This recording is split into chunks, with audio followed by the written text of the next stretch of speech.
আজকে পুরো বাড়িটা ঘুরে দেখাবো। আমার দাদির ঘর, আব্বুর ঘর, আদিম যুগের সেই পুরনো আলমারি দেখতে পাবেন। জানি না কেন এই বাড়ির ভিডিও সবাই বারবার দেখতে চায়। এটা দেখে কেউ তো আর নিজের ঘর তুলবে না। আমি জানি আপনারা আমাকে ভালোবাসেন দেখেই আমার থাকার জায়গাটা ভালো করে দেখতে চান। ছোটবেলায় যেখানে থাকতাম সেটা এখন পরিত্যক্ত হয়ে গেছে। ছোট ছোট মুরগির বাচ্চা থাকে, হাঁসের বাচ্চা থাকে, কিন্তু জানেন ছোটবেলায় এই ছোট ঘরগুলোই অনেক বড় মনে হতো। ছোট ছিলাম বোধহয়, তাই বড় মনে হতো। এই বাড়িগুলো গ্রামের ঐতিহ্য। ভাবলাম আপনাদেরকে পুরো বাড়ি দেখানোর আগে একটু ঝাড়ু দিয়ে নি, কারণ পাশে আমার বরাবর বড় একটা আমের গাছ আছে যেটার মুকুল সারাদিন পড়তে থাকে। এই জন্য এখন একটু পরপর নোংরা হয়ে যায়। আজকে এই দেয়ালগুলো সুন্দর করে লেপে দেওয়া হয়েছে। প্রতিবার তো আমি দেখাই, বাট আমি ঘুমন্ত অবস্থায় কমপ্লিট করে রাখছে। আমার কষ্ট হয় দেখে আব্বু লোক দিয়ে করে নিয়েছে। টিনের উপরে পাতাগুলো মই দিয়ে নামাতে হয়, ওইগুলো আমি করি না, আব্বুই করে। চলেন এখন একটু কয়েকটা ঘর দেখাই। পুরো বাড়ি ঘুরে দেখানোর মতো অবস্থাতে নেই। প্রথমে দেখাবো আমার দাদির থাকার ঘরটা, যেখানে আমি ফ্রিজ রেখেছি। এই আলমারিটা আরো একটা ভেতরের ঘরে ছিল, পরে বাইরে রাখা হয়েছে।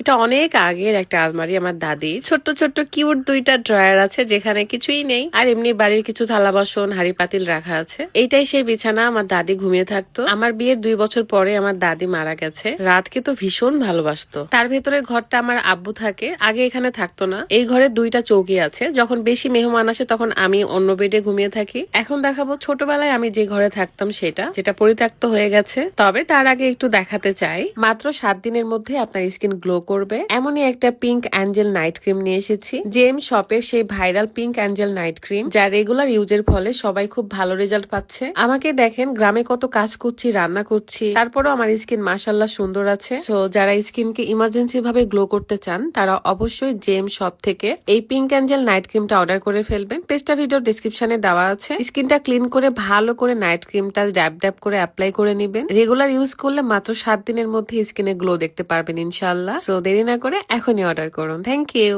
আমি যখন ক্লাস 7-এ পড়ি তখন দাদুর বাড়ি এসেছিলাম। তাছাড়া ছোট থেকে আমি নানুর বাড়িতেই ছিলাম। এইটাই সেই ঘর যেখানে আমি আমার বোনদেরকে নিয়ে থাকতাম। তখন এই রুমটা অনেক গোছানো ছিল, অনেক পরিপাটি ছিল। এখন এখানে আমার ভাবি মুরগি রেখেছে, মুরগির বাচ্চা তোলার জন্য।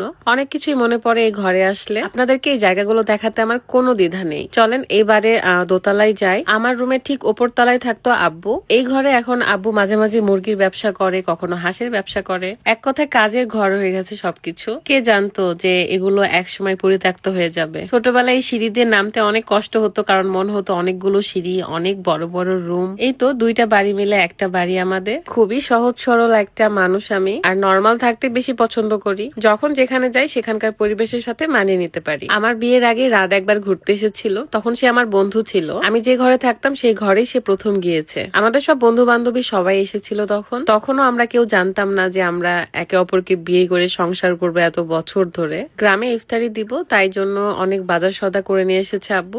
সকাল বিকাল শুধু বাজারই করছে, সকালেও করে নিয়ে এসেছে। আমাদের গ্রামে জমিদার বংশের মধ্যে আমাদের বংশটাও ছিল, তবে আমার সব চাচা বড়াবুরা উন্নতি করেছে আর আমার আব্বু উন্নতি করতে পারেনি, এটাই তফাৎ। আমার আব্বু একসময় জমিদারের মতো জীবন কাটিয়েছে, তারপরে মাঝখানের জীবন একা একা কাটিয়েছি আমরা সবাই। সুখ আর দুঃখ নিয়ে এত সময় পার করে দিলাম।